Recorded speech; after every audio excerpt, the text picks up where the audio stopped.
There we go. Welcome to day one of the Superconscious Transformation Challenge. Today will be more about the nuts and bolts and creating the building blocks. It's going to be a very exciting week. I'm going to take you on a journey and we're going to look at better ways to do things in our lives connecting to the superconscious. So the big message is that you're not broken. We tend to get stuck in these ideas of we need to fix ourselves, we need to change ourselves to achieve what we want to achieve.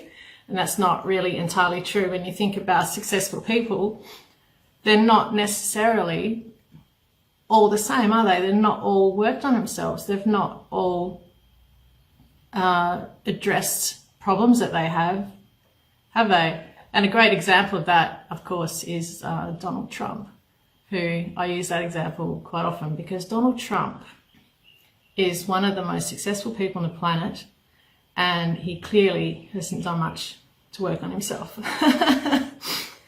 So you are powerful. You just need to reorientate to a new structure. That's what we're going to be looking at this week. And we're going to look at rising above and working from that space rather than from down here in the problem area. So today's about creating the building blocks. Tomorrow we'll find a true choice and we'll do a recode process, which is really exciting. Then day 3, we're going to use our intuition to find our truth. Day 4 will be removing the biggest resistance in your life, which is super exciting. And day 5, we'll bring it all together and give you a plan, and you'll have the opportunity to work further on this if you don't want to stop. So that's all very exciting. Now, how I found this work is quite interesting because I've been on a healing journey and a personal development journey for some time. And I was having a free healing with someone in the UK. So how that happened was I purchased a 5-day challenge for $27 to learn the basics of EAM, which is a healing modality. And then I was added to a Facebook group, and within that Facebook group was a woman offering free healings. I put my hand up and said, yes, please. We connected via Zoom. She's in the UK, as I mentioned. And when we did the healing, I found she suggested that maybe we could do another one. I said, absolutely. In fact, I think I'm addicted to healing. She said, that's interesting. And from there, she sent me an email, which was a 5-day challenge for this work. And I just went, oh my God, this is what I'm meant to be doing. I didn't even touch the one that I paid for. And did that 5-day challenge, became a client because it's a coaching program as well, and thought, this is mind-blowing. I have to learn how to do it. And now I'm a magnetic mind coach myself. So that's where this work has come from. It's really exciting. It's quite revolutionary. It's a very different way of looking at things. And, you know, there's so many books and strategies and techniques and things out there, yet somehow we're still not reaching the success we want. If all of these things were achievable, if all of these things work, then why isn't everyone successful? Why isn't everyone living the life they love? So this technique is quite incredible. Now, the basis around this is the concept that we believe we need fixing, right? So if we look at our desired reality, we'll call it desired reality and current reality. So what you want in life, if you look at that, you see all the different elements of it. You see maybe it's abundance, you're healthy, maybe you're in a great relationship, and they're all the things that we want. And then we look at where we are and we're feeling lack, we're feeling lonely, we're feeling tired. So they don't match. The current reality and the desired reality don't match. So, and we look at the desired reality as being this beautiful place to be, and then look at where we are and we think that this is wrong, where we are is wrong, and go into that mode of fixing. But as I mentioned, people are doing it from the place they are at. They're not having to work on themselves. So when we look at the desired reality, we look at our current reality, either we don't even move towards it because we don't think we're it, we don't think it's achievable, or we start to move towards it, but then we believe there's something wrong with us, so we're pulled back, or we move towards that and think we need to learn more, we need to get more education, and we end up going off on all these other tangents, but not this way. We're not heading towards a desired reality. And we get caught up in all that and we fix whatever it is we think we need to fix. And we feel good, but we're still here. We're still in this area here. So there's 3 structures you can be in. One is stuck, where we're not moving at all. 2, the second one is oscillation, which is moving backwards and forwards, which I found myself in a lot. Go do another healing, free healing, yes please. Or there's flow, which is when you're actually moving towards the desired reality that you want.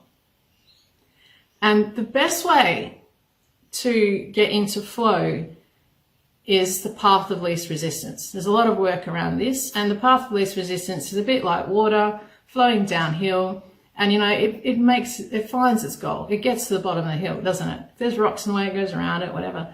That's in flow, and that's where we want to be, the path of least resistance. And the path of least resistance, believe it or not, my friends, comes from tension.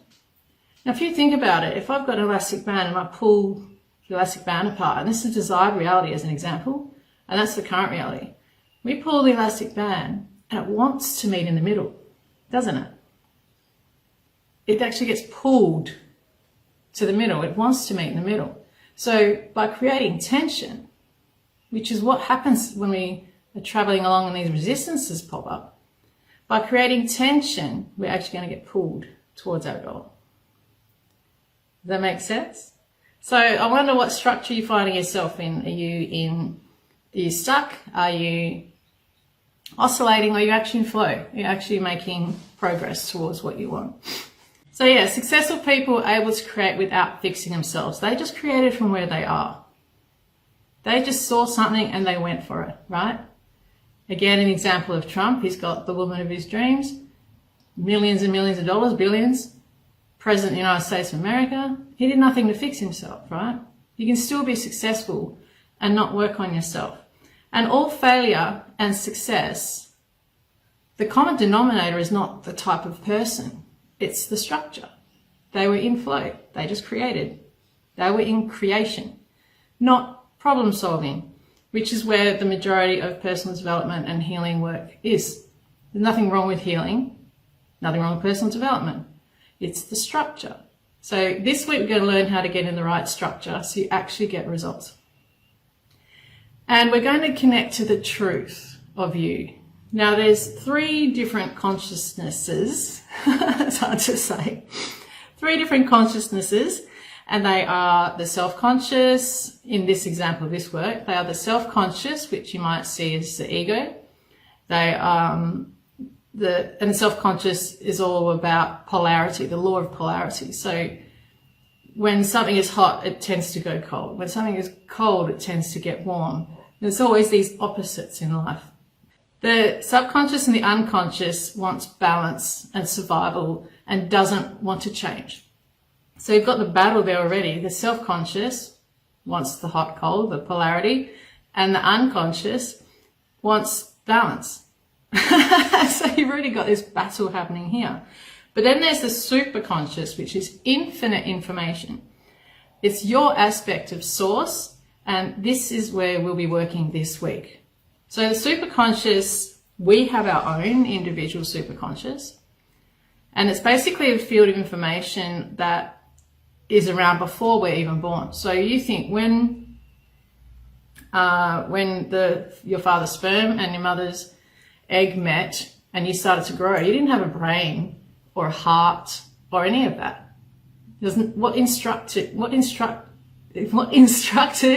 the cells to grow and form the way it did?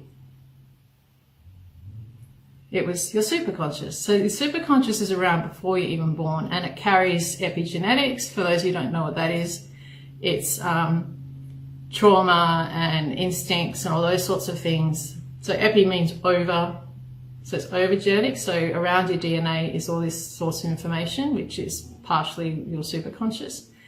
And so we have our own superconscious, and then there's your family superconscious. So your immediate blood family has a superconscious. Then there's also the collective conscious. So the human race has a superconscious, But we're going to work with yours. We're going to work with the individual superconscious today. Now, there's also been an experiment done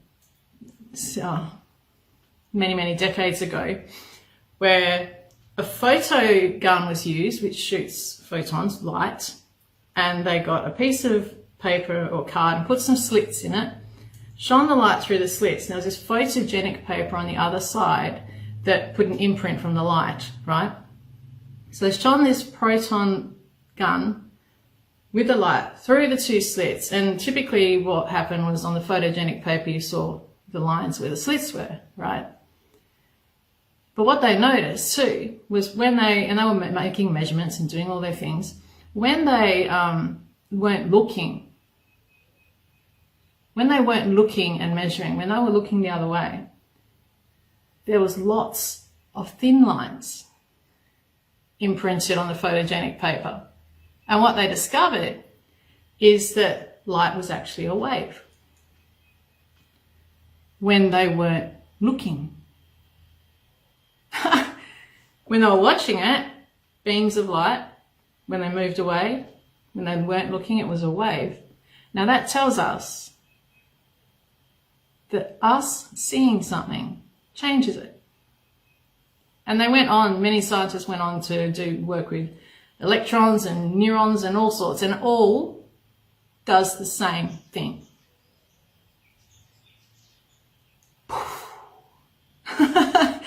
So consciousness turned a wave into a particle. What are we made up of? We're made up of particles. We're made up of atoms. So we are being observed by consciousness into reality.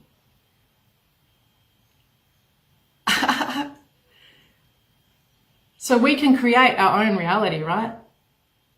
You are an infinite, powerful being. You can create your own reality. And tomorrow we're going to work on true choices, which makes this even more powerful, because quite often we don't even select the correct or, I was going to say correct goal, but it's not really the right term. What we really want is not what we're aiming for. Usually what we're aiming for is a stepping stone to what we really want. So you need to create a true choice to get it right in the first place and to be motivated. So that's what we're going to cover tomorrow. And with this stuff, the people who've done this work, and I've seen them, I know them, I've met them on Zoom calls, right? One of them can see now. And he didn't even focus on the fact that he was blind doing this work. He focused on playing with his grandchildren. He saw a life that he loved was being healthy and abundant and playing with his grandchildren, and focused on all that. And to do that, he needed to be able to see. So he got his eyesight back. And someone else who commented on a post I made in the beginning when I first started, he said to me, "This work's mind-blowing, I'm starting to walk again." And no one was focused on their problem.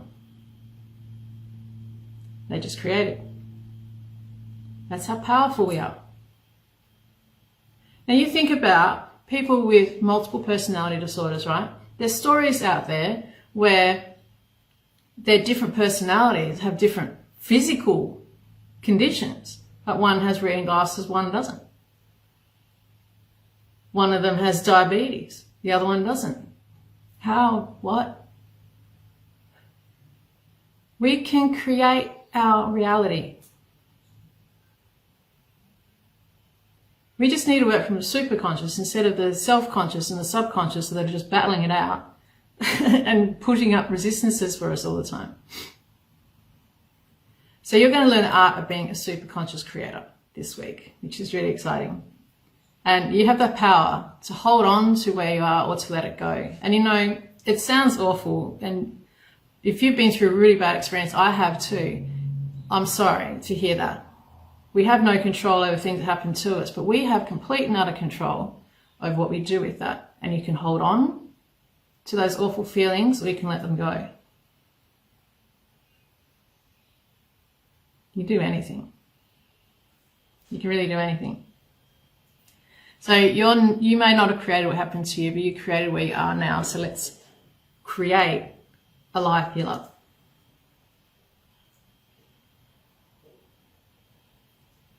So tomorrow we're going to be working on our true choices. Today is just the basics. I just wanted to show you that you are an infinite being. You were born an infinite being. You were born an infinite being, but things happen to us along the way, and we started realizing, like when we're in our mum's tummy, we're unlimited. Like we've got abundance. Everything's given to us. We don't want for anything. And as soon as we're born, that changes, doesn't it? Suddenly we need mum, dad, whatever. We need support, and then things happen to us and all those sorts of things. But we create where we are after those things. So let's work on creating a life you love, tapping into the superconscious and using your unlimited being. It's really exciting, I tell you. So exciting.